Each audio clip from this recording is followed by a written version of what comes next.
안녕하셨습니까? 또 우리 하나님의 말씀을 같이 공부하도록 하겠습니다. 잠깐만요.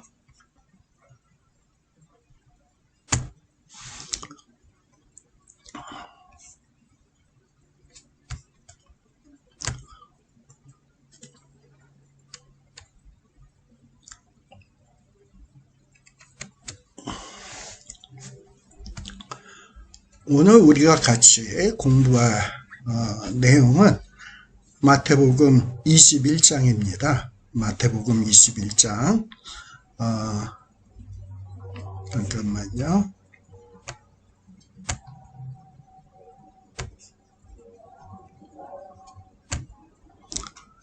자,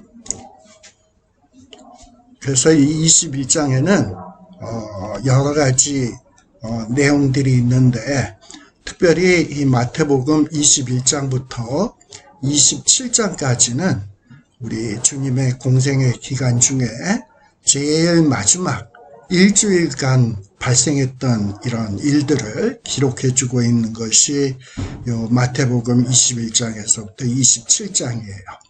7장이나 되는 내용이지만 이 7장에 주님이 공생의 기간 중 일주일 동안 했던 그 기록이 이 7장에 걸쳐서 기록이 되어 있습니다.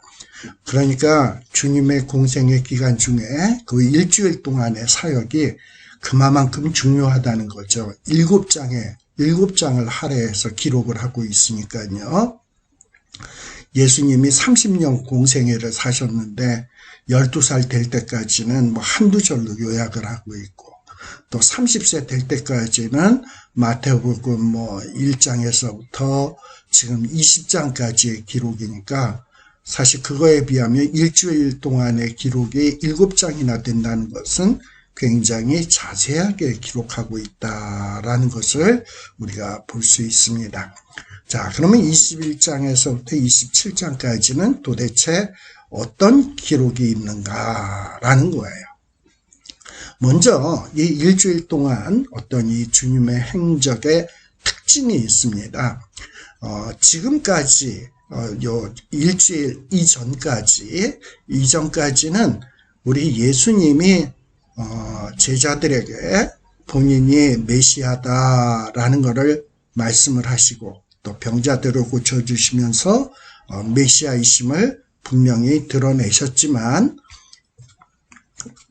그러나 이것을 공개적으로 나아가서 사람들에게 이야기하지 말아라, 이런 말씀을 하셨어요. 그런데 지금 이 21장에서부터 27장까지에 나오는 일주일 동안 기록에는 이제 예수님이 메시아이심을 아주 분명하게 공개적으로 드러내고 있는 것을 볼 수 있습니다. 도대체 왜 그럴까? 첫 번째 이유는 이제 메시아이심을 드러낼 때가 되었다, 때가 찼다라고 하는 것을 생각해 볼 수가 있고요. 그 다음에 두 번째는 그동안에 제자들을 쭉 훈련시켜 오지 않았습니까? 근데 이렇게 제자들을 훈련시키지 않고 제자들도 그야말로 한심한데, 이런 한심한 상태에서 그냥 예수님이 메시아다라는 소식이 무리들에게 막 전파돼 나가기 시작하다 보면 진짜 메시아가 어떤 분이어야 하는가에 대해서 오해할 수 있고, 사람들이 지멋대로의 메시아 관대를 갖고 있는데, 그러다 보면 상당히 하나님의 나라 건설에 있어서 혼란을 가져올 수가 있어요.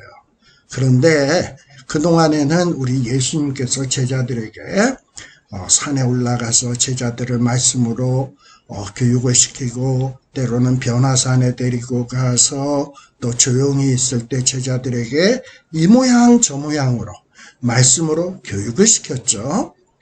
그리고 제자들에게 또 이것저것 데리고 다니면서 많은 기적과 놀라운 능력들을 예수님이 보여줌으로 예수님이 어떤 분인지를 제자들에게 깨우쳐 주셨습니다.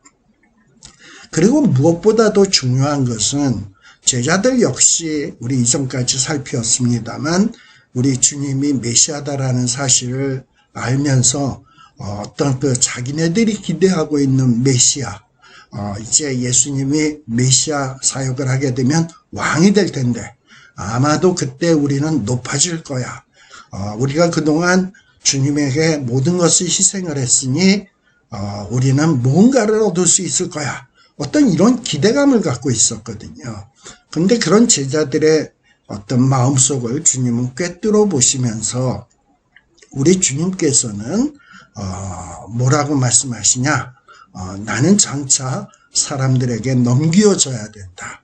그리고 채찍에 맞고 조롱당하고 마침내는 십자가에 죽어야 된다. 즉 장차 우리 예수님은 영광의 왕으로 어떤 등극하는 메시아가 아니라 십자가에서 우리의 죄를 위해서 죄의 문제를 해결하기 위해서 십자가에서 물과 피를 쏟으시는 그런 메시아다.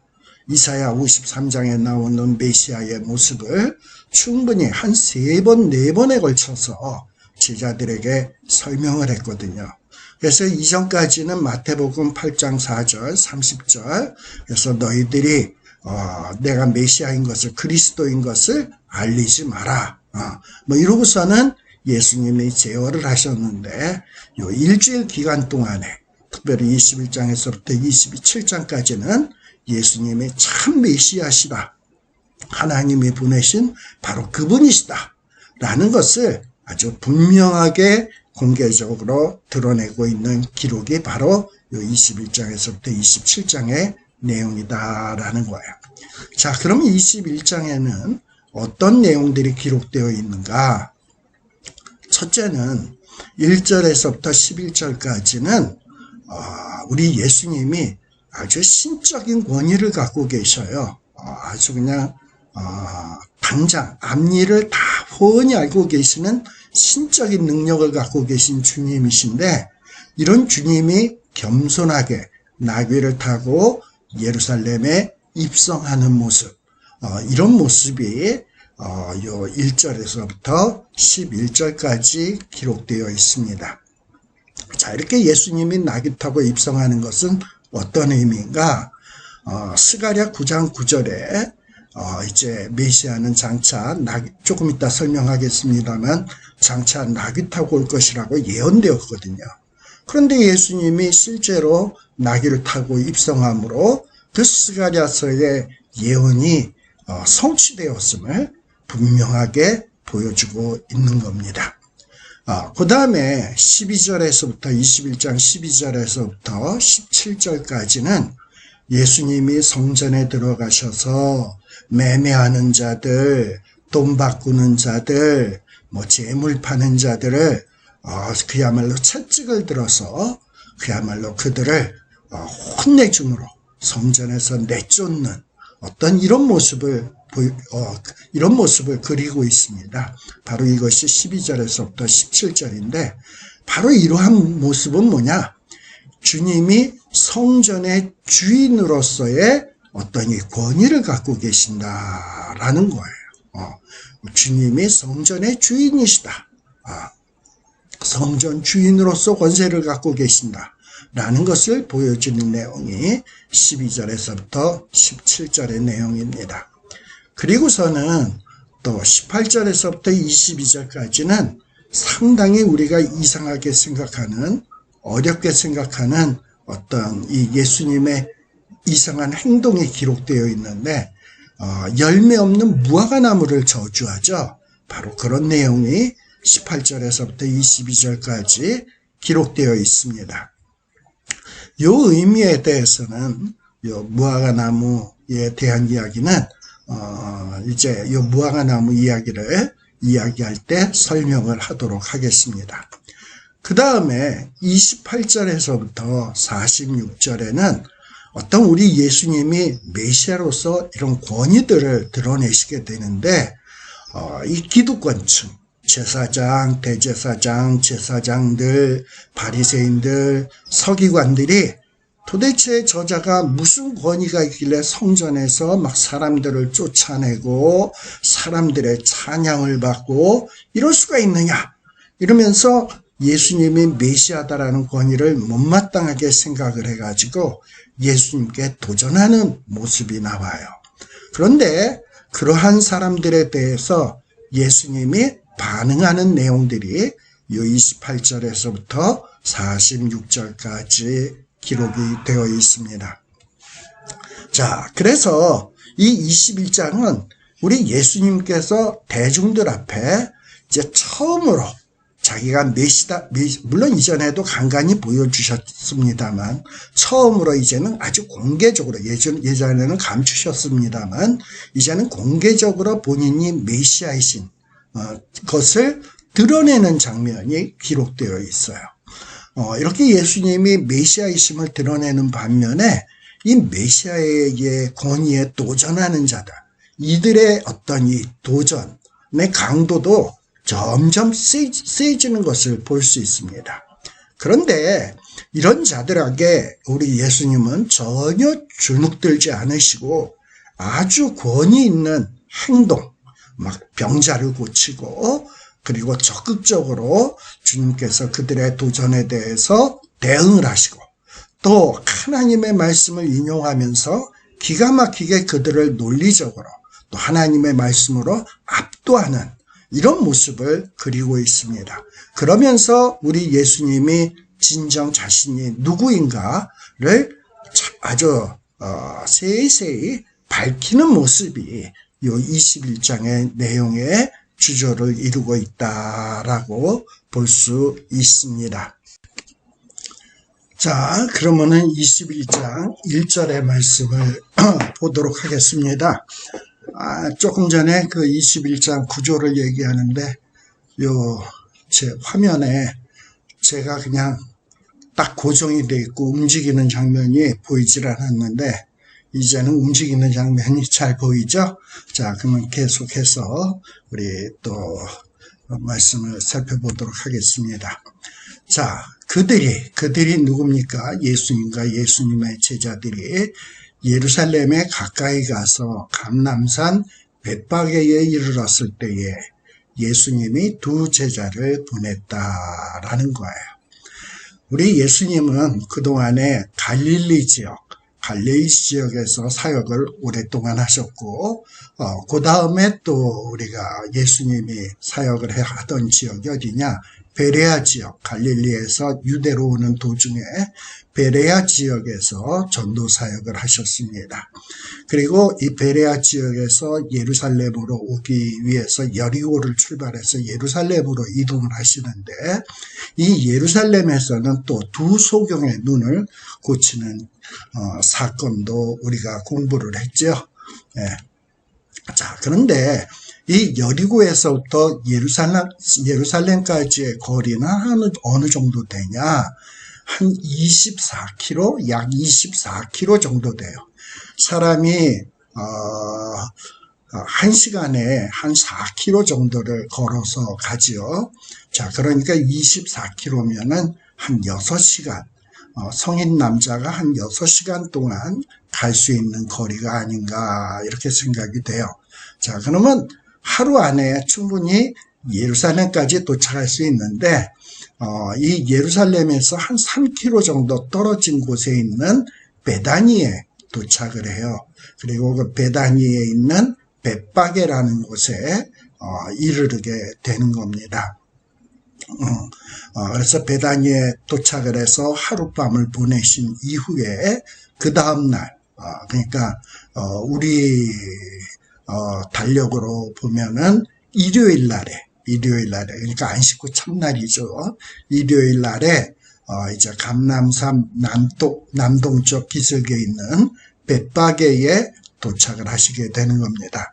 바로 이 장소에서 예수님께서 두 제자를 나귀를 가져오라고 명령을 내리게 되는 거죠. 자, 그런데 이렇게 예수님이 이 베레아 지역에서 이 예루살렘으로 점점 가까이 오음에 따라서 사람들에게 예수님의 소문이 널리 전파되고 있었습니다. 그래서 예수님이 막 기적을 행한 이야기, 예수님의 그 말씀이 제사장이나 바리새인이나 서기관하고는 게임이 안 된다라는 내용들이 널리 전파되고 있었습니다. 그러다 보니까 사람들이 이런 예수를 만나기 위해서 호기심의 예수님을 만나기 위해서 많은 군중들이 막 기대를 하고 모이기 시작을 한 거예요. 반면에 예수님은 어떠한가? 예수님은 이제 하나님의 뜻을 실현하기 위해서 예루살렘에 들어가는 거잖아요. 근데 이 예루살렘에 들어가면은 제사장, 바리새인, 서기관들에게 넘겨지게 되고, 그리고 조롱을 받게 되고, 그리고 마침내는 그 고통스러운 십자가에서 물과 피를 다 쏟으시고 그야말로 돌아가셔야 되는 끔찍한 고난이 기다리고 있습니다. 그러나 우리 예수님께서는 그 길이, 그 하나님의 뜻을 이루는 그 십자가의 길이 하나님이 원하시는 길이다, 원하시는 뜻이다.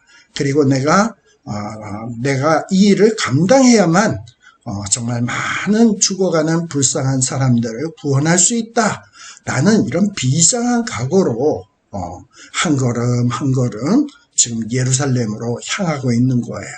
어떤 사람들은 기적을 보기 위해서, 어떤 사람은 호기심의 예수님의 말씀을 듣기 위해서, 어떤 사람들은 자기들의 문제를 해결하기 위해서들 예수님을 기대하고 있지만, 예수님은 하나님의 뜻을 실현하기 위해서 그 길이 비록 고난의 길이라 할지라도 정말 자신도 가고 싶지 않지만, 그러나 하나님께 순종하기 위해서, 그 뜻을 이루기 위해서 한 걸음 한 걸음 나아가고 있다. 그래서 이 군중들과 예수님의 모습이 얼마나 대조가 되고 있는가 하는 것도 우리가 머릿속에 그리면서 이 말씀의 내용들을 살펴야 된다고 생각을 해요. 자, 그런데 21장 1절에 보면 예루살렘에 가까이 가서 감람산 벳바게에 이르게 됩니다. 거기에서 두 제자를 보내죠. 자, 그런데 이 감람산이라고 하는 곳은 어떤 것이냐? 한 해발 한 800m 정도 되는 거예요. 그러니까 뭐 아주 높은 산은 아니지만, 그렇다고 남산보다는 훨씬 높은 산이죠. 한국의 남산이 한 300m 되니까 그거보다 한 2배 그 이상 높은 곳이죠. 그 해발 한 800m가 되는 그런 산이에요. 근데 이 감람산은 한 4개의 봉우리로 되어 있는데, 이 감람산을 때로는 이 올리브 나무가 많이 있다고 해서 올리브산이라고도 일컬어지게 됩니다. 그런데 우리 남산에서도 서울 시내를 내려다보면 서울 시내가 다 보이죠. 그런데 이 감람산도 한 800m나 되다 보니까, 높다 보니까 예루살렘도 다 보이고, 또 유대 광야도 다 보이고, 주변의 모든 경관들이 아주 눈에 싹 다 들어오는 아주 모든 것을 볼 수 있는 그런 산입니다. 자, 그런데 예수님께서는 그 산 위에서 아래에 있는 예루살렘을 보시고, 또 그 예루살렘에서 살고 있는 이 사람들을 보시고 탄식을 하셨어요. 누가복음 19장 41절에 보면 예루살렘으로, 그 감람산 위에서부터 예루살렘으로 점점 가까이 내려오시면서 이 성을 바라다 보시면서 눈물을 흘리셨다. 왜 예수님이 눈물을 흘리셨습니까? 장차 이 예루살렘에 있는 거민들이 예수님을 메시아인 것을 제대로 알아보지 못하고 사람들에게 넘겨주고 조롱하고 예수님을 괴롭히다가, 그리고 마침내는 십자가에다가 죽이죠. 살인을 하죠. 그 피값으로 이제 유대 예루살렘 백성들이 한 2000년 동안 얼마나 고생할 것인가, 그들이 얼마나 유리하고 방황할 것인가, 얼마나 혹독하게 그 피값을 받게 될 것인가 하는 것을 생각하시면서 탄식하시고 눈물을 흘리셨다라는 거예요. 특별히 이 감람산은 굉장히 성경에서 의미가 깊은 산입니다. 특별히 스가랴서 14장 4절 말씀에 보면 이 감람산은 여호와의 발이 턱 서게 되는, 그래서 아주 놀라운 일이 벌어지는 메시아 대망 예언과 아주 밀접한 연관이 되고 있는데, 그 14장 4절 말씀해 보면 그날에, 종말의 날이죠. 심판의 날이죠. 여호와의 날에 그 여호와의 발이 예루살렘 앞 곧 동편 감람산에 서시게 된다. 그러면 막 산들이 쫙 갈라지고 골짜기가 생기고 아주 그야말로 놀라운 지각 변동 현상이 일어나게 되고 사람들은 막 놀라게 되는 이런 장면이 스가랴서 14장 4절에 기록이 되어 있습니다. 거기 보면은 이렇게 기록되어 있어요. 그날에 그의 발이 예루살렘 앞 곧 동쪽 감람산에 서실 것이요. 그러면 이 감람산 그 한가운데가 동서로 갈라져서 매우 큰 골짜기가 되어서 산 절반은 북으로, 산 절반은 남으로 옮겨진다. 그래서 이 골짜기가 한 100km 간격으로 막 산들이 움직여지는 거예요. 이거 얼마나 기막힌 현상입니까? 이런 걸 무슨 현상이라고 하는지 아세요? 보기 드문 현상이다라고 얘기하는 것입니다. 자, 그래서 이 마태복음 24장 3절에 또 보게 되면 우리가 장차 살피겠습니다만 지금 우리가 21장 하고 있죠. 24장에 가게 되면 또 이 감람산에서는 이 스가랴 14장 4절에 감람산에 어떤 종말에 일어날 일들을 얘기해서 그런지 또 이 24장 3절에서는 예수님께서 감람산에 이 세상의 종말에 어떤 일들이 벌어지게 될지 그리고 그런 일들이 벌어지고 난 다음에 예수님이 재림하게 될 것을 쭉 설명하는 내용이 기록되어 있어요. 그래서 우리가 보통 마태복음 24장을 말세장이다, 종말장이다 라고 이야기를 하게 되죠. 이 부분에 대해서는 우리가 장차 또 자세하게 살피도록 될 것입니다. 그런데 이 마태복음 24장 3절에 보게 되면 예수님이 감람산 위에 딱 앉으셨을 때 제자들도 알거든. 여호와의 발이 감람산에 서시게 되면 그날이 마지막 성경에 예언된 그날이다. 종말의 날이다. 하나님의 심판의 날이다. 여호와의 날이다라는 걸 알고 있었거든요. 그래서 제자들이 조용히 와가지고 예수님에게 예수님 지금 이 감람산에 계시는데 이제 종말이 있겠죠? 근데 우리에게 좀 말씀 좀 해주세요. 종말이 지금 예수님이 24장에서 말씀하고 있는 이 종말이 어느 때에 이런 일이 생기겠습니까? 그리고 주의 임하심과 세상 끝에는 무슨 징조가 있겠습니까? 하고 살며시 묻는 장면이 기록되어 있습니다. 이런 장면은 또 예수님이 부활 승천한 다음에 이제 승천하시기 위해서 또 감람산에 올라갈 때도 제자들이 또 예수님에게 슬그머니 찾아와서 그러죠. 예수님, 바로 이 땅을 회복하실 때가 바로 이때니까 라고 예수님에게 또 물어봐요. 그때에 예수님은 또 뭐라고 답변하십니까? 때와 시기는 너의 알 바가 아니다. 오직 성령이 너희에게 임하시면 너희가 권능을 받고 예루살렘과 유대와 사마리아와 땅끝까지 이르러 내 증인이 되리라 라고 말씀을 했습니다. 그래서 이 감람산은 종말하고 상당히 관련이 있어요. 그런데 사람들은 관심 있는 것이 뭐냐? 종말이 과연 언제일까?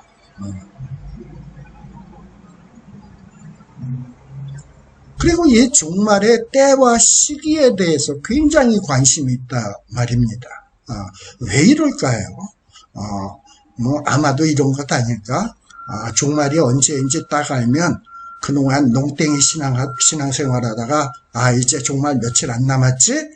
이제부터 정신 차리고 회개하고 그리고 그동안에 죄진 것 있으면 다 회개로 정리하고 난 다음에 이제서부터 본격적으로 이제 천국 갈 준비해야지 이런 심보들이 있어서 이런 종말의 때와 시기에 대해서 알고 싶은 것이 아닌가 하는 생각이 듭니다. 이 바깥에 왜 시끄러운 차가 와가지고 지금 시끄러운 소리가 나네요. 그래서 잠시 좀 중단했다가 조용해지면 좀 또 계속 이야기하도록 할게요.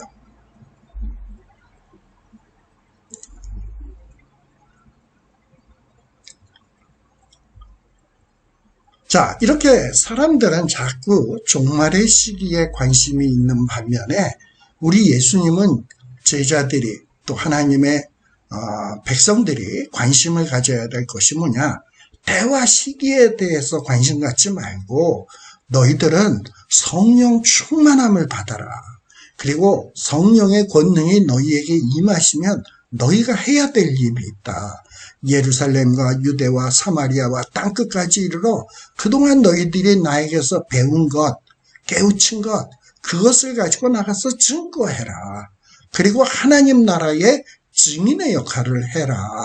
라는 것이 우리 예수님께서 제자들에게 원하시는 것이었습니다.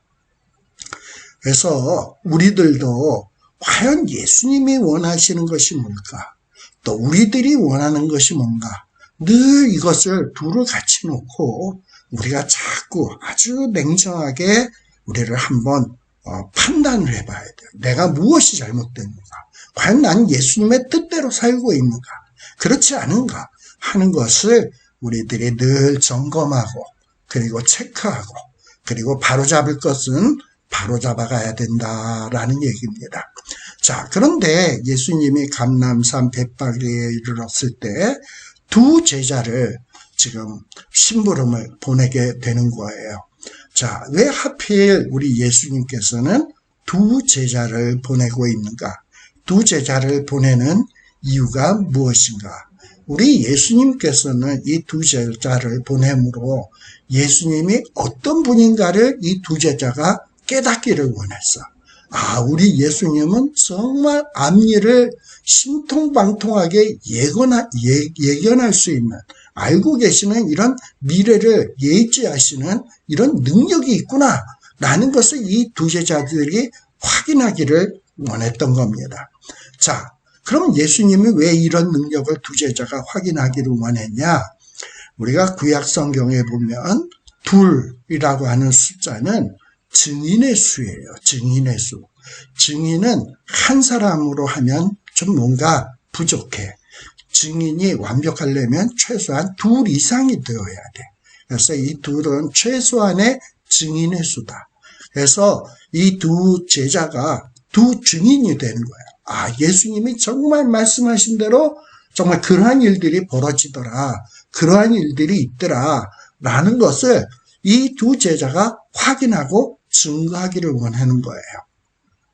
우리가 이전 장 20장에서도 예수님께서 소경을 고쳐주실 때 소경 중에 하나는 바디메오였죠. 바디메오와 또 한 소경을 고쳐주십니다.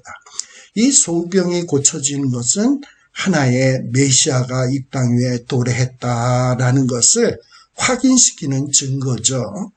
이 메시아가 도착하게 되면 소경이 눈을 뜰 것이요, 안진뱅이가 일어날 것이요, 그리고 노인들이 꿈을 꿀 것이요, 그리고 젊은이들이 꿈을 꿀 것이고, 이런 얘기들이 나오잖아. 자, 이렇게 이 두 소경이 눈을 뜬다라는 것은 메시아가 임했을 때 나타나는 중요한 현상 가운데 하나입니다. 그런데 이 두 소경이 예수님의 능력으로 말미암아 눈이 떴어요. 이건 뭘 확인시키는 겁니까? 이제 드디어 메시아가 이 땅에 오셨다. 하나님의 나라가 시작되게 되었다. 라는 것이 이 두 소경이 눈 뜨는 사건으로 말미암아 확인되는 것이다. 이 말이에요. 자, 그런데 우리 예수님께서 이 두 제자에게 어떤 심부름을 시킵니까? 너희들 저기 가면은 나귀가 있을 것이다. 그러면 그 나귀를 내게로 데려와라. 라는 거예요. 근데 제자들이 가서 보니까 진짜 나귀가 있는 거야. 정말 예수님이 나귀가 있다 했는데 그 말대로 이루어졌거든요. 그런 예수님의 말씀대로 이루어지는 것을 보면서 사람들은 어떻게 생각하겠습니까? 와, 진짜 예수님이 말씀하신 대로 이루어지네? 이런 생각이 있다 이 말이에요. 근데 이 두 제자들도 오래전서부터 나름대로 유대교 신앙을 갖고 있었던 사람들 아닙니까? 그러다 보니 구약의 선지서의 말씀들을 아마 기억을 하고 있었는지도 모르겠어요. 그런데 구약 성경 스가랴서 9장 9절에 보게 되면 뭐라고 되어 있냐? 이제 장차 메시아가 나귀를 타고 입성하게 될 것이다. 아, 예수님이 나귀를 타고 예루살렘에 입성을 하려고 나귀를 가져오라고 하는구나. 근데 저기 가면 나귀가 있다는데 가서 보니까 진짜 있는 거야. 그리고 예수님이 그 나귀를 타려고 해. 그러면서 머릿속에 퍼뜩 떠올리는 것이 구약 성경에 메시아가 나귀를 타고 가신다 그랬는데, 오신다 그랬는데, 정말 예수님이 말씀대로 정말 나귀를 타고 예루살렘에 입성하려고 하나 보다. 정말 말씀이 예수님을 통해서 이루어지고 있나 보다. 라는 것을 깨닫게 되고, 그러한 사실에 대해서 이 두 제자가 증인이 되어야 되는 거죠. 자, 스가랴서 9장 9절에 보면 어떤 말씀이 기록되어 있냐? 이렇게 기록이 되어 있어요. 시온에 따라 크게 기뻐할지어다. 예루살렘에 따라 즐거이 부를지어다. 보라, 내 왕이 내게 임하시나니. 누구에게 임한다고요? 시온에, 예루살렘에 임하시나니. 그는 공의로우시며 구원을 베푸시며 겸손하여서 나귀를 타시나니 나귀의 작은 것 곧 나귀 새끼니라 라고 스가랴서 9장 9절에 기록이 되어 있습니다. 자, 그러면서 예수님이 맞은편 마을로 가. 그러면 메인 나귀도 있고 또 나귀 새끼가 그 메인 나귀 옆에 있는 것을 너희들이 볼 거야. 그걸 내게로 끌고 와라 라고 예수님이 말씀을 했거든요. 진짜 가서 보니까 나귀가 있는 거야. 이 줄에 어떤 말뚝 같은데 줄로 매여 있는 나귀, 어미 나귀가 있고 또 그 옆에 나귀 새끼가 있는 거예요. 근데 그 새끼가 함께 있는 거야. 아니 예수님은 거기 가보지도 않았는데 두 마리의 나귀가 있는 것을 어떻게 알았을까? 두 마리의 나귀도 여러 가지 경우의 수가 있죠. 순놈 나귀, 암놈 나귀, 부부 나귀 두 마리가 있을 수도 있고 또 아버지 나귀, 아들 나귀가 있을 수도 있고 또 어미 나귀, 또 새끼 나귀가 있을 수도 있고 그런데 예수님께서는 줄에 어미 나귀가 매어 있을 것이고 그리고 거기에 그 옆에 나귀 새끼가 함께 있는 것을 볼 텐데 너희들이 그것들을 데리고 와라. 아니 예수님은 나귀 두 마리가 있는 것을 어떻게 하셨을까? 또 하나는 엄마 나귀이고 하나는 애귀 나귀인 것을 어떻게 이렇게 알고 있었을까? 근데 가서 보니까 맞은편 마을에 가서 보니까 제자들이 보니까 예수님의 말대로 딱 그렇게 있는 거야. 그런 모습을 보면서 제자들은 어떤 생각을 할까요? 이야, 예수님은 참 신통방통한 능력이 있는 분이구나. 정말 예수님은 메시아로서의 능력이 있는, 예지 능력이 있는 분이구나 라는 것을 딱 아시겠죠. 자, 그러니 이 예수님이 메시아이심이 확인되는 순간이에요. 여러분, 왕이고 메시아라면 그리고 이런 놀라운 능력의 소유자라면 그리고 그런 놀라운 능력의 소유자인 거를 만천하에게 드러내려면 어떤 모습으로 예루살렘에 쫙 입성을 해야 될까요? 그 초라한 나귀, 여러분들 나귀는 부정한 짐승인 거 아시죠? 이 나귀를 타고 이렇게 가야 될까? 여러분들 슈렉 같은 데 보면 슈렉의 그 커다란 등치의 사람이 조그만 나귀 타고 가면 그 얼마나 우스꽝스럽습니까? 그런 나귀를 타고서 그 조그만 것도 지금 나귀 새끼를 타고 들어가게 될 텐데 나귀 새끼를 타고 가다 보면 이거 얼마나 초라한 모습입니까? 좀 메시아고 왕으로 입성하는 거라면 아주 훌륭한 적토마 같은 거를 타고 간다든지 아니면 그거보다도 좀 더 세게 막 그냥 하늘의 드라곤, 하늘의 용을 불러서 용을 타고 쫙 하고 들어가야 여러분들 그 왕자의 게임에 보면 어느 한 공주가 커다란 하늘의 드라곤을 타고 막 날아다니는 거 볼 수 있죠. 뭐 그쯤 돼야 위용이 나타나고 막 그냥 권위가 나타나지 어떻게 이런 초라한 나귀를 타고 입성을 하려고 나귀를 가져오라고 하시는 것일까? 우리는 이런 생각을 한번 해봐야 될 줄로 알아요.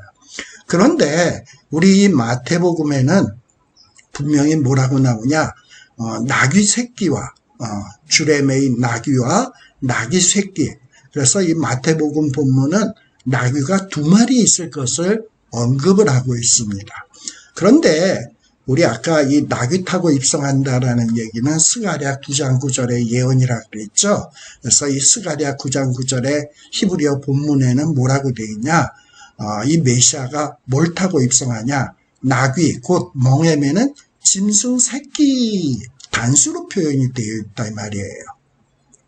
그리고 마태복음과 병행이 되는 마가복음, 누가복음에서는 예수님이 뭘 타고 들어왔냐, 아직 아무 사람도 타보지 않은 나귀 새끼를 타고 들어왔다. 그래서 한 마리의 나귀만을 마가와 누가는 언급을 하고 있습니다. 이러다 보니 우리들은 어떤 생각을 갖는가? 마가와 누가는, 그리고 스가랴서에서는 메시아는 나귀 한 마리를 타고 온다 그랬는데 마태복음에는 예수님이 지금 언급하고 있는 데리고 오라는 나귀는 2마리 아닌가? 이거 성경이 서로 모순되네? 뭐 이러면서 우리는 이 성경이 이렇게 모순되기 때문에 이거 뭐 둘 중에 하나 틀렸겠지. 이러니 이 성경은 신뢰할 수 없어. 자꾸 요따위 생각들을 한다 이 말이에요. 그런데 우리는 요 마태의 관점, 마태의 특성, 또 마가와 누가의 특성, 스가랴의 특성, 이런 것들을 잘 이해할 필요가 있어요. 이 구약의 스가랴나 마가와 누가는 이 메시아이신 예수님이 어떤 것을 탔는가, 직접 탄 그 나귀에 초점을 맞추고 있기 때문에 하나로 묘사하고 있는 것이고, 우리 세리 마태의 경우는, 세리 마태가 직업이 뭐라 그랬죠? 세리 마태는 세리라 그랬어요. 이 세리는 돈을 만지는 사람이야. 그러니 이 계산, 숫자 이런 거에 굉장히 민감한 사람이고, 이 세리는 이 숫자에 있어서 굉장히 정확해야 되는 사람이야. 우리 이전에도 이미 한번 설명했죠. 그러다 보니 이 세리는 나귀가 2마리였기 때문에 2마리라는 숫자를 분명히 언급하고 있는 겁니다. 자, 그런데 이 지금 예수님이 뭘 이렇게 2마리를 데리고 오라. 마태복음엔 그렇게 기록이 되어 있는데, 아마도 이렇게 나귀를 데리고 오라라는 데는, 나귀와 나귀 새끼를 함께 데리고 오라라는 것은 아마도 뭔가 좀 뜻이 있는 것 같아요. 새끼만 하나 딱 데리고 오다 보면 이 새끼 나귀가 얼마나 슬퍼하겠습니까? 그리고 이 사람을 따라오려고 하겠습니까? 그러다 보니 어미 나귀와 함께 데리고 와라. 그럼 어미 나귀가 오게 되면 새끼는 줄랑줄랑하고 따라올 거 아니에요. 그래서 이 나귀 새끼가 순순히 따라오게 하기 위한 용도가 아닐까라는 이런 생각이 듭니다. 자, 근데 여기에도 우리 의미가 있는 거예요. 이 나귀는 원래 조금 이따가도 설명하겠습니다만 짐을 지는 어떤 짐승 아닙니까? 짐을 지는 짐승. 자, 그런데 우리 예수님도 어떤 짐을 질 거냐? 우리 세상에 죄의 짐을 질 분이시야. 죄의 짐을 지고 우리의 죄의 문제를 해결하러 가시는 그분이거든요. 그런데 우리 예수님이 가시는 길에는 항상 누가가 동행을 했냐?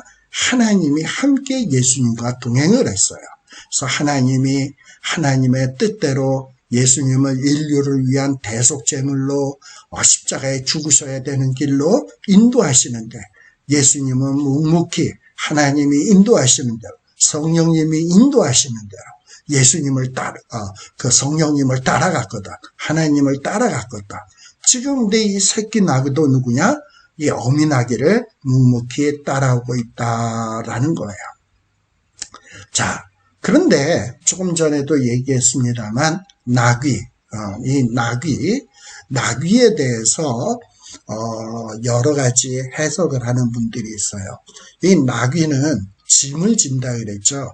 그러다 보니까 이 두 마리의 나귀에 대해서 이 마태가 표현하고 있는 것에 대해서 이런 해석을 할 수 있습니다. 이런 해석을 하는 사람들이 있어요. 어미 나귀.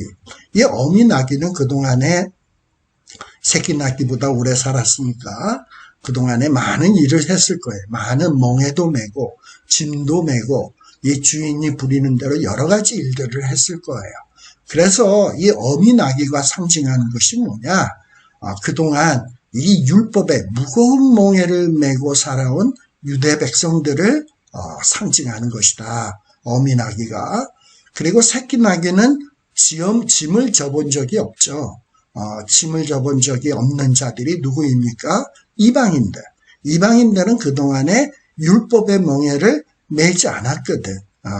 그렇지만 이들은 율법의 멍에를 매지 않았지만 복음으로 말미암아 새롭게 하나님의 백성이 된 자들이잖아요. 그래서 이 새끼 나귀는 멍에를 매지 않고 복음으로 말미암아 새롭게 된 이방인을 상징한다. 이렇게 알레고리컬하게 해석하는 사람도 있습니다. 나름대로 그럴듯도 하고 이해가 되는 면이 있지만 좀 약간 너무 억지스럽지 않나. 나귀에게 그렇게까지 의미 부여를 할 수 있을까 하는 이런 생각이 좀 듭니다. 자, 그리고 또 어떤 자는 이렇게 해석하는 사람도 있어요. 이 어미 나귀는 예수님 이전에 이 모세를 통한 신정 정치 시대를 상징하는 것이다. 그리고 이 나귀 새끼는 예수님 이후 그리스도의 신성에 의해서 형성된 교회를 상징한다라고. 자, 예수님께서는 나귀를 타셨어요. 자, 예수님께서 이 나귀를 타시게 되는데 그 나귀를 타신 의미는 도대체 무엇일까? 어떤 의미를 갖는가? 1차적으로는 이 나귀를 타셨다라는 것은 이 스가랴서 9장 9절에 예언된 대로 그 예언의 말씀을 완성시키기 위해서 예수님이 나귀를 타셨다. 즉 하나님의 말씀을 이루기 위해서 나귀를 탔다. 리무진을 탈 수도 있고 적토마를 탈 수도 있고 용을 탈 수 있고, 예수님은 전능하시니까 어떤 것도 마음대로 원하시는 대로 타실 수 있어요. 그럼에도 불구하고 정말 초라하고 별 볼 일 없는 이런 나귀를 탔다. 이거는 다 뭐냐? 하나님의 말씀을 이루기 위해서다. 그리고 이 나귀는 참 초라한 짐승이고 어떻게 보면 부정한 짐승이에요. 그렇기 때문에 이 나귀가 상징하는 것은 겸손이야, 겸손. 주님은 전능하신 능력이 있으신 분이고 권능이 있으신 분이에요. 메시아적 능력을 갖고 계신 분이야. 그럼에도 불구하고 그 권능, 능력 이런 것들을 그야말로 막 드러내고 과시하고 잘난 체 하는 게 아니라 자기가 갖고 계신 그 권능, 능력을 어디에다 사용하느냐? 하나님의 말씀을 이루는 데다가 사용하고 있는 거예요. 그리고 그 권능을 가지고 뽐내고 잘난 척하는 데다 사용하는 것이 아니라 겸손의 모습을 보이는데 사용하고 있습니다. 원래 이 나귀라는 것이 이 예수님 당시에는 겸손을 상징했지만 사사시대에는 이 나귀는 사실 어떤 부자나 귀족이나 사사 같은 높은 지위에 있던 사람들이 타던 것이었습니다. 사사기 12장 13절에 보면 바리돈 사람 힐멜의 아들 압돈이 이스라엘의 사사가 되었다라고 되어 있어요. 그런데 이 압돈이 아들이 40명, 손자가 30명이 있었는데 아들이 40, 손자가 30, 부인이 몇 명일까요? 저희 어머님이 저희 아버님하고 결혼을 해서 7명을 낳았어요. 많이 낳았죠. 근데 이 40명을 낳았다?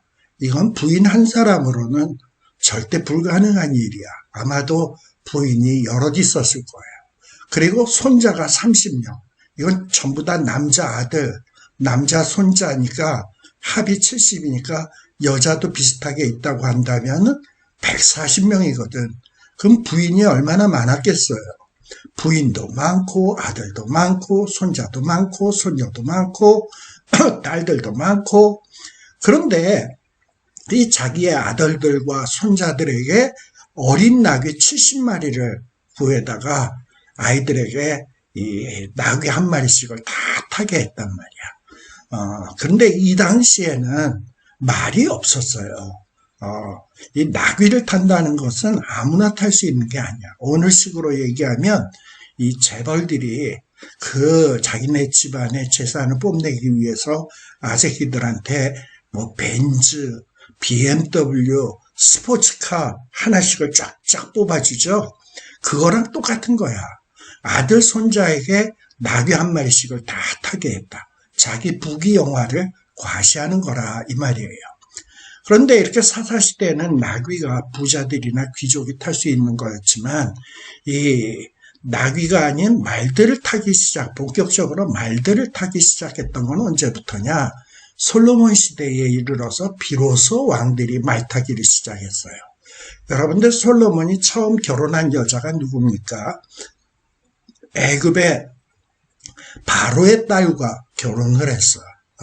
그러다 보니까 이 애굽과 좋은 외교적인 관계를 맺고 있다 보니까 애굽에 있는 말들을 가져다가 말을 타기 시작을 했단 말이죠. 그래서 솔로몬도 좋은 말을 타고 자기 밑에서 열심히 충성하는 신하들에게도 말들을 나누어주고 군대도 말들로 무장하기 시작하고 그랬다 이 말이에요. 그러나 이전까지는 이스라엘에는 말들을 타지 않았다. 나귀를 탔다. 그래서 처음에 이 나귀는 아주 부유한 사람들이 타던 것이었으나 솔로몬 시대에서부터는 왕들이 타기 시작을 했다. 특별히 이 세상의 통치자들, 왕들, 이런 사람들은 어떻습니까? 어떤 전쟁에 승리를 했다든지 뭐 그랬을 때 이들은 뭘 갖고 오느냐? 뭐 적토마 같은, 백마 같은 멋진 말을 타고 망토를 하고 그야말로 퍼레이드를 하면서 승리를 축하하기 위해서 성으로 쫙 입성을 하죠. 자기를 뽐내며 과시하는 것이라 이 말이에요. 그런데 그것과 비교해서 예수님은 어떠하냐? 나귀, 그것도 새끼 나귀, 새끼 나귀를 타고 예수님이 입성을 하고 있다 이 말이에요. 얼마나 초라하고 보잘것없는 모습입니까? 그래서 예수님은 어떤 전쟁에 승리하는 왕의 영광스러운 왕의 모습, 승리의 왕의 모습이라기보다는 아주 겸손하고 평화의 왕의 모습, 평화의 메시아의 모습을 보이고 있는 것입니다. 특별히 마가와 누가는 이 예수님이 탔던 나귀를 아무도 타보지 않은 그런 새끼 나귀였다라고 기록을 해주고 있어요. 그 얘기는 무슨 얘기냐? 아무도 타지 않았으니까 이 손이 타지 않은 아주 깨끗한 순결함을 상징하는 거야. 우리 예수님은 죄와 허물이 없죠. 흠도 티도 없어요. 순결하신 분이야. 바로 이렇게 새끼 나귀와 같이 때 타지 않은 나귀를 탔다는 것은 예수님의 순결하고 깨끗한 품성을 나타내 주는 겁니다. 이와 같이 우리 예수님이 예루살렘에 입성을 할 때 나귀를 탄 것은 예수님은 순결하신 분이고 겸손하신 분이고 평강의 왕이고 섬김의 왕이라는 거예요. 그러면서 이런 자가 참 메시아다라는 거야.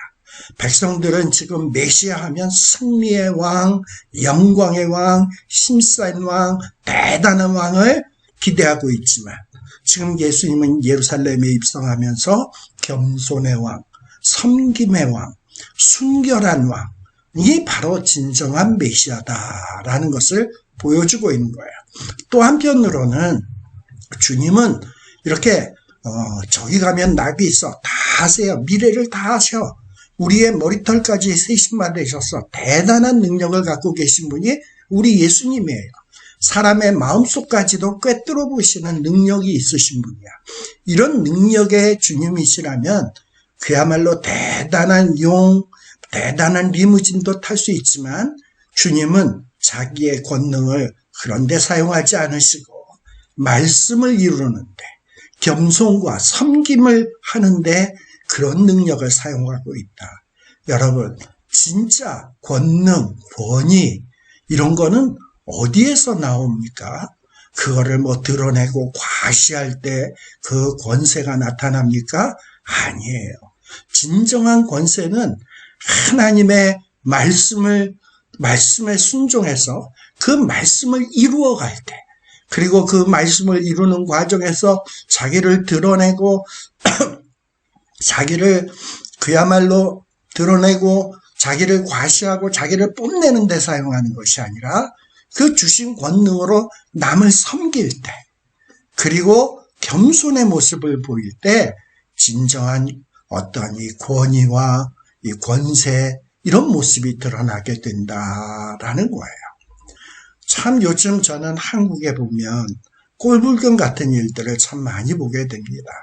국민들이 투표로 어쨌든 권력을 이런 정부, 대통령 혹은 장관, 뭐 수석 이런 사람들한테 권한을 위임하지 않았습니까?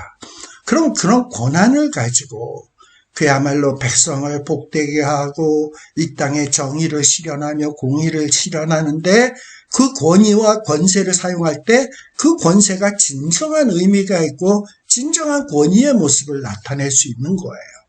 근데 이 그야말로 졸부와 같은 자들, 뭣도 모르는 것들은 이 주신 권세를 가지고 때는 이때다.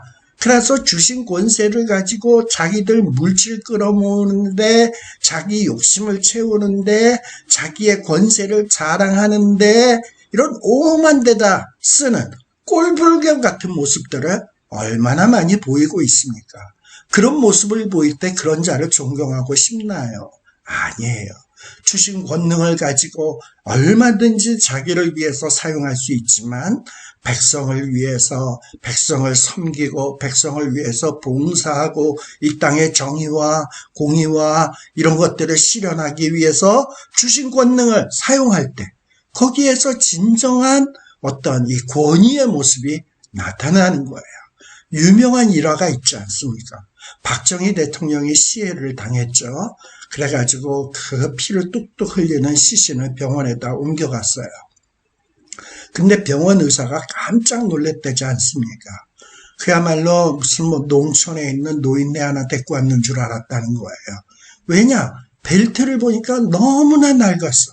옷도 낡고. 대통령이라고는 전혀 생각 못했다는 거예요.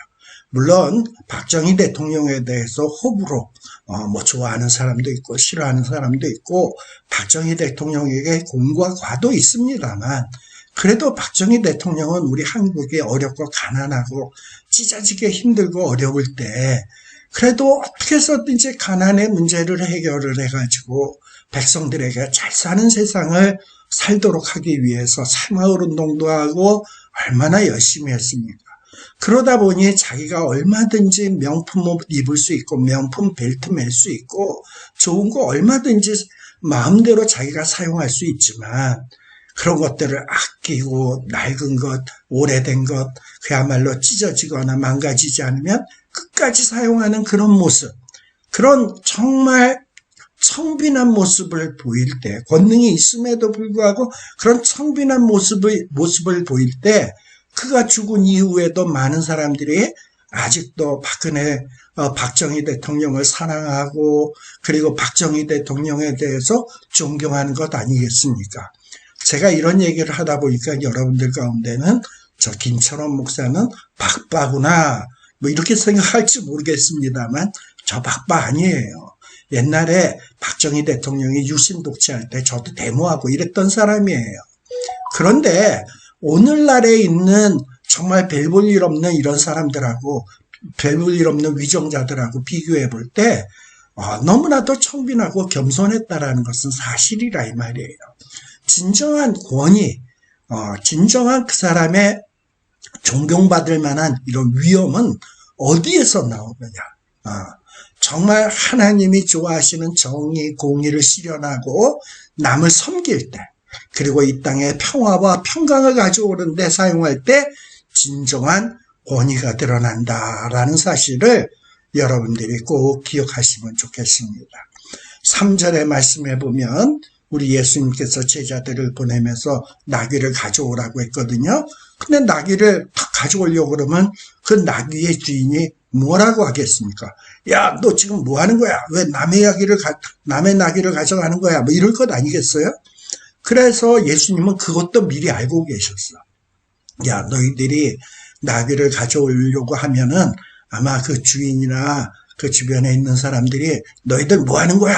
그거 왜 갖고 가? 하고 무슨 말을 할 텐데, 그때에 너희들은 그들에게 이렇게 얘기해라. 주가 쓰시겠다. 이렇게 얘기를 하면 아마도 그들이 그 나귀를 즉시 보낼 거야. 라고 말씀을 하셨어요. 자, 근데 여기에서 주가 쓰시겠다 하라. 라는 말은, 이 주라고 하는 말은 헬라어로 호퀴리오스라는 말이에요. 이 자기를 가리켜서 자기를 주라고 하면서 주가 쓰시겠다.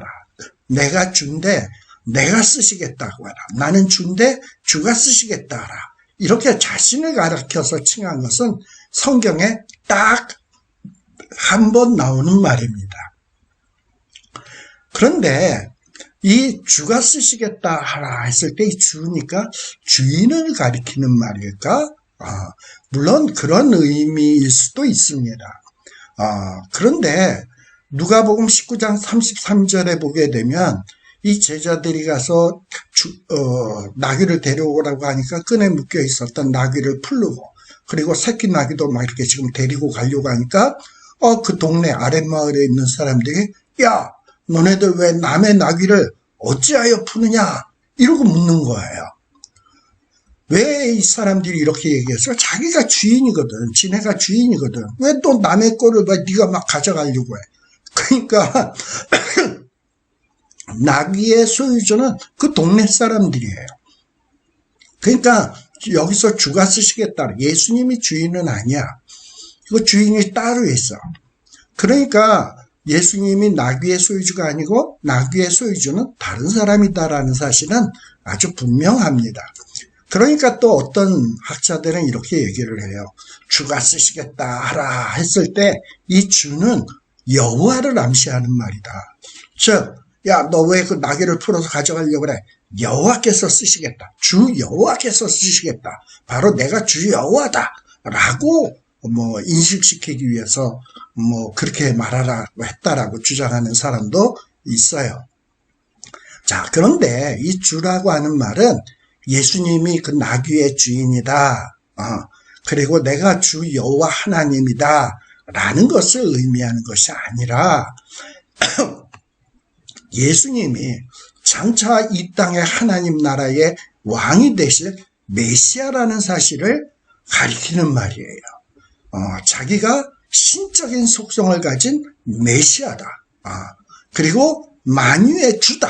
이런 사실을 드러내기 위해서, 즉 자기 계시를 하기 위해서 주가 쓰시겠다 하라라고 말을 한 것이다 라고 이해를 해야 되는 거예요. 자, 앞서도 얘기했습니다만 이전까지는 예수님이 본인이 메시아이심을, 만왕의 주 예수이심을 드러내질 않았어요. 그런데 이제 공생의 일주를 남겨두고서는 때가 되었기 때문에 이제 본격적으로 메시아의 사역을 해야 되기 때문에 자기가 메시아이심을, 주이심을, 호큐리오이심을 아주 본격적으로 계시하기 시작을 하는 겁니다. 자, 그래서 만일 누가 자꾸 시비를 걸면서 말을 하면 주가 쓰시겠다 하라. 그러면 즉시 보내리라. 이렇게 예수님이 말씀했단 말이죠. 자, 근데 여러분들 생각해 보십시오. 어디서 보도도 못한 사람이 와서 내가 나귀를 2마리 갖고 있는데 이거를 막 풀어 갖고 가면 그거를 그냥 순순히 아무 소리 안 하고 보내겠습니까? 근데 성경에 보면 주가 쓰시겠다라 하고 제자들이 얘기를 하니까 이 나귀의 임자들이 군말하지 아니하고 이 두 나귀를 그냥 보낸단 말이에요. 이상하지 않습니까? 이렇게 도대체 군말하지 않고 즉시 보내게 된 이유가 과연 무엇일까? 첫째는 이런 리버럴한 자유주의 학자들이 이런 얘기를 합니다. 예수님이 예루살렘 입성하기 전에 제자들하고 아까 벳다니라는 마을에 갔다 그랬죠? 그러면서 제자들 보고 너네 여기서 잠깐 있어. 나가서 나 좀 일 좀 볼 일이 있어. 하고 나가셔가지고 아랫마을에 가가지고 야 이거 내가 나귀를 쓸 테니까 내가 돈을 줄 테니까 나한테 렌트를 좀 해줘. 그래서 그리고 내일 내가 내 제자 내가 사람 둘을 당신한테 보낼 텐데 내가 쓰겠다고 말을 하게 될 거야. 그러면 그때 내가 돈 지불을 했으니까 순순히 이 나귀를 보내줘. 그러면 그 두 사람이 당신이 보낸 사람인 줄 어떻게 합니까? 그러면은 내가 보낸 사람인 거를 알게 하기 위해서 이렇게 얘기해. 아까 주가 쓰시겠다. 큐리오스의 말은 딱 한 번 쓰였다 그랬죠. 아무나 쓸 수 있는 말이 아니야. 주가 쓰시겠다 하라. 아마 두 사람이 가서 이렇게 얘기를 할 텐데, 그러면 내가 보냈다라고 알아듣고, 나귀를 순순히 빌려줘. 하고, 뭔가 일종의 주가 쓰시겠다 하라라는 말이 일종의 신분 확인을 위한 암구였다라고 해석하는 사람이 있어요. 참 그럴듯하죠. 그런데 우리 주님은 어떤 분이십니까? 근본 하나님과 본체이신 분이야. 모든 것의 주인이나 마찬가지야. 그럴 필요가 있겠어요. 또 이렇게 리버럴한 학자들이 이렇게 주장하는 이유는 뭐냐? 예수님도 인간인데 어떻게 가보지도 않고 거기에 나귀가 두 마리가 있는 걸 아냐? 그리고 나귀 좀 달라 그러면 순순히 내줄 거라는 걸 어떻게 아냐? 있을 수 없는 일이다. 그건 예수님이 미리 돈 주고 미리미리 준비해서 예약해 놓기 때문이다. 이러고서는 뭔가 예수님의 전능성, 전지성 이런 걸 부정해 보려고 이런 정말 우스꽝스러운 해석을 하고 있다라는 거예요. 자, 또 하나야. 또 이것도 어떤 리버럴한 학자들이나 뭔가 예수님이 신적 예지의 능력이 있다라는 것을 부정하는 사람들이 하는 주장인데, 이게 진짜 나귀의 소유주가 누구냐? 예수님을 존경하고 그래서 존경해서 추종하던 자들이거나 혹은 예수님의 친구이거나, 여러분들 이 베다니 지역에는 예수님을 추종하고 예수님을 사랑하고 존경한 사람들이 여럿 있었습니다. 그 대표적인 인물이 누구냐? 나사로, 죽었다가 예수님이 살려줬던 나사로 있죠? 나사로가 있었고, 또 나사로의 누이 동생들 마르다와 마리아가 있었단 말이에요. 이렇게 예수님을 사랑한 사람들이 여럿 있었어요. 근데 이들이 나귀를 갖고 있는데 예수님의 제자들이 와서 예수님이 나귀 쓰시겠다 이렇게 말씀을 하면 왜 안 빌려주겠습니까? 바로 그런 식으로 이 나귀를 불려오게 된 것이다 라는 거예요. 참 그럴듯하죠. 그러나 이렇게 주가 쓰시겠다 하라 했을 때 즉시 보내리라 라는 말씀은 뭐냐? 이 예수님과 이 나귀의 주인은 서로 몰라. 그럼에도 불구하고 예수님은 그곳에 나귀가 있는 것도 아셨고 주가 쓰시겠다고 하라 하면 제자들이 그것도 제자를 통해서 말을 하면 뭔가 압도적인 권위가 느껴져서 순종하지 않고서는 견딜 수 없는 이런 어떤 능력이 있음을 이 두 명의 증인 제자에게 유감없이 드러내려고 하는 거예요. 이렇게 예수님이 참 하나님의 아들이시고 구약에서 예언된 메시아시고 그리스도이심을 드러내게 하기 위해서 바로 자기의 계시의 표현으로서 주가 쓰시겠다 하라라는 말을 이해해야 될 것이에요. 자, 그리고 이 예수님이 이렇게 하는 일련의 과정이 다 뭐다? 제가 아까 조금 전에도 말씀드렸지만 4절에 보면 이게 예수님이 이런 신적인 능력을 가지고 초라한 나귀를 빌려 쓰시는 것은 뭐냐?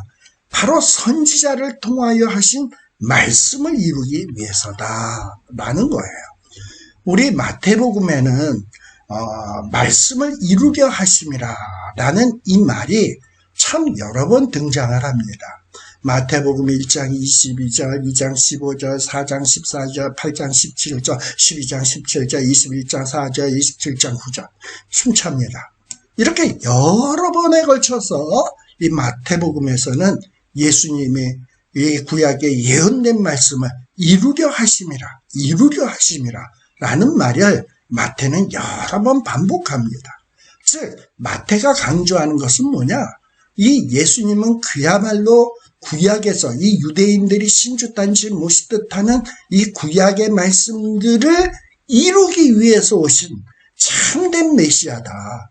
참된 하나님이 보내신 메시아 그리스도시다. 주시다.